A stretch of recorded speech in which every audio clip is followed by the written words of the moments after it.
Fertilizer application at various farms changes depending upon how the fertilizer needs to be applied.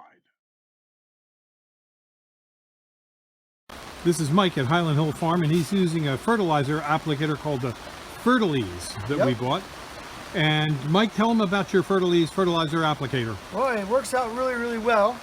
It's very fast. It gets the fertilizer where we want it. It's adjustable here for as much as you want to put out.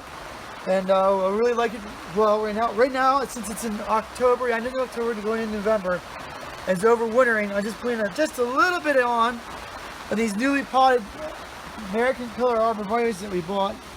And I just want to make sure that they stay green going over the winter time. So we just take our handy dandy thing, and we have a little bit of fertilizer in here, the hopper. We go over and we just pull up on the piece of plastic, and that releases the fertilizer, and it goes right into the pot where we want it to go. There's not a lot of spillage, there's not a lot of waste. It goes right where we want to go with the same amount on each plant. And so it's very, very uniform. So the trees all get the same amount. And I really, really like it. It goes super fast. The more you do it, the faster you get at it. You can stretch in real far to get it. And I did all these arborvitaes here in less than 5 minutes, so you can tell it goes really, really, really fast.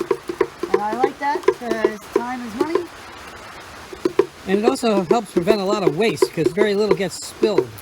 Yeah, that's especially when the fertilizer is expensive. You don't want to be wasting expensive fertilizer, so this works out really, really well for us. And what kind of fertilizer are you using on these since it's fall? Well, we're using slow release that we use for our potted, and it's fairly expensive stuff, so we don't want to waste it. But it's slow release, so it should last all winter. And in the springtime, we'll probably have to give a little bit more fertilizer, but it works out pretty well for us. We had good success with it. And should people do this on a dry day? Well, that's what we should do, because the fertilizer will stick to the foliage and it'll burn the foliage. So. But it's raining outside, but it's inside the greenhouse, so they're not getting wet. Yeah, so it works out really well for us. And do you like to do this just before a rainstorm? If I can get the fertilizer out in the field, yeah, right before the rainstorm. But in here, it don't matter because we're going to put the irrigation on. Okay, well, thank you very much, Mike. And if you have questions on arborvitaes, you can call Mike at 267-446-2376. This is Michael at Highland Hill Farm. Yep.